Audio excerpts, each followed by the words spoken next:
Bismillahirrahmanirrahim. Assalamualaikum warahmatullahi wabarakatuh. Perkenalkan, kami dari kelompok 5 dengan anggota kelompok Yudi Alfian dari kelas FM 19D dan Mira Oktaviani Malik dari kelas FM 19A. Video ini dibuat untuk memenuhi tugas mata kuliah farmakoterapi penyakit khusus dengan dosen pengampu Ibu Apoteker Maya Arfania, S.Pharm, MSc. Di video ini, kami akan menjelaskan materi tentang farmakoterapi penyakit anemia. Definisi anemia. Anemia merupakan suatu kondisi di mana jumlah sel darah merah atau hemoglobin kurang dari normal. Kadar hemoglobin normal pada laki-laki dan perempuan berbeda. Kadar normal hemoglobin pada laki-laki adalah 13 gram per desiliter, sedangkan kadar normal hemoglobin pada perempuan adalah 12 gram per desiliter. Anemia merupakan salah satu kelainan darah yang umum terjadi ketika kadar sel darah merah atau eritrosit dalam tubuh terlalu rendah. Hal ini akhirnya menyebabkan masalah kesehatan karena kurangnya hemoglobin pada darah akan menyebabkan terganggunya suplai oksigen ke dalam tubuh. Patofisiologi anemia.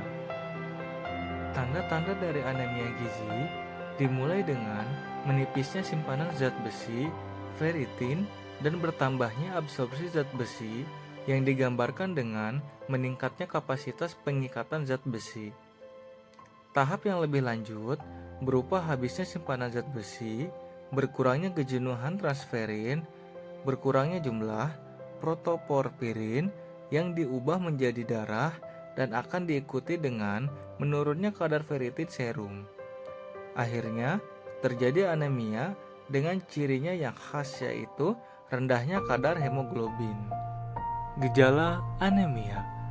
Menurut Olivia Meita 2019, beberapa gejala khas untuk kekurangan zat besi dan beberapa adalah gejala umum anemia. Secara klinis, pasien dengan anemia memiliki gejala mudah lelah, mudah lesu, pucat, vertigo, sesak nafas, dan intoleransi dingin. Di sini saya akan menjelaskan penyebab anemia. Penyebab anemia ada 3 macam, yaitu penghancuran sel darah merah yang berlebihan. Yang terjadi hal ini bisa disebut sebagai anemia hemolitik yang muncul saat sel darah merah dihancurkan lebih cepat dari normal.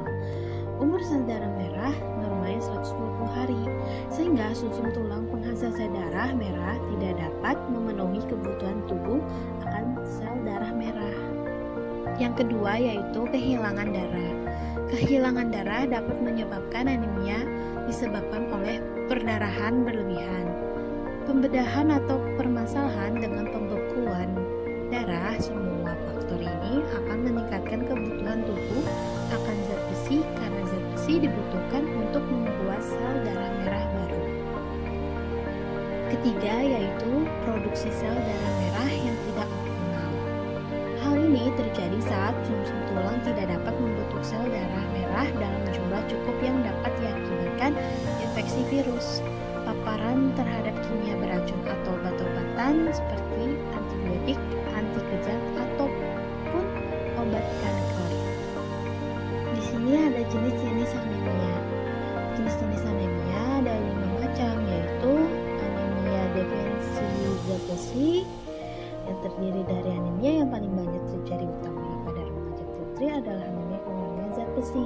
Zat besi merupakan bagian dari molekul hemoglobin. Oleh sebab itu, ketika tubuh kekurangan zat besi, produksi hemoglobin akan menurun. Meskipun demikian, penurunan hemoglobin sebetulnya baru akan terjadi jika cadangan zat besi Fe dalam tubuh sudah benar-benar habis. Yang kedua yaitu anemia makrositik. Jenis anemia ini disebabkan karena tubuh kekurangan vitamin B12 atau asam folat.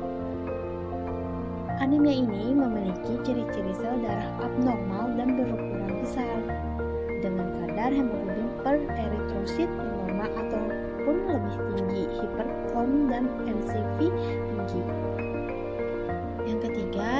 yaitu anemia hemolitik. Anemia hemolitik terjadi bila sel darah merah dihancurkan jauh lebih cepat dari normal, di mana umur sel darah merah normalnya adalah 120 hari. Pada anemia hemolitik, umur sel darah merah lebih pendek sehingga sumsum tulang penghasil sel darah merah tidak dapat memenuhi kebutuhan tubuh akan sel darah merah. Yang keempat yaitu anemia sel sabit.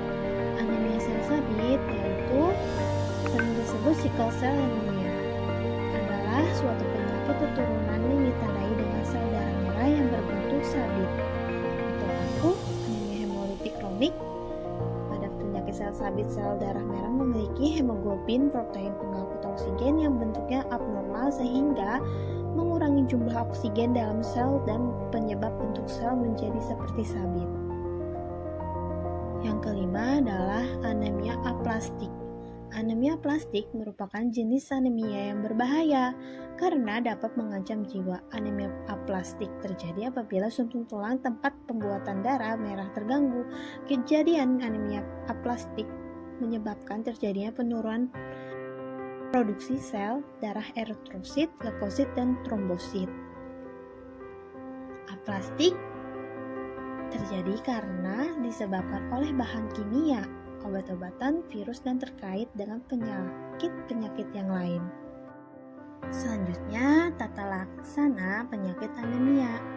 Penata laksanaan anemia defisi besi ADB dilakukan berdasarkan derajat keparahan dan gejala penyerta meliputi yaitu 1. Yaitu modifikasi diet, 2. Penanganan kondisi penyerta, 3. Terapi besi oral, 4.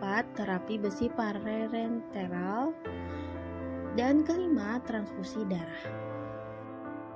Selanjutnya yaitu pencegahan anemia. Menurut Tarwoto, langkah yang bisa dilakukan untuk mencegah anemia diantaranya 1. Makanan-makanan yang banyak zat besi dari bahan hewani seperti daging, ikan, ayam, hati, dan telur. Dari bahan nabati seperti sayuran yang warnanya hijau tua, kacang-kacangan, dan tempe juga bisa. Kedua yaitu banyak makanan yang mempunyai sumber vitamin C yang berguna untuk peningkatan penyerapan zat besi seperti jambu, jeruk, tomat, dan nanas. Dan yang ketiga yaitu minum 1 tablet penambah darah setiap hari khusus wanita ketika mengalami haid. Sekian presentasi dari kelompok kami. Kurang dan lebihnya kami mohon maaf. Wassalamualaikum warahmatullahi wabarakatuh.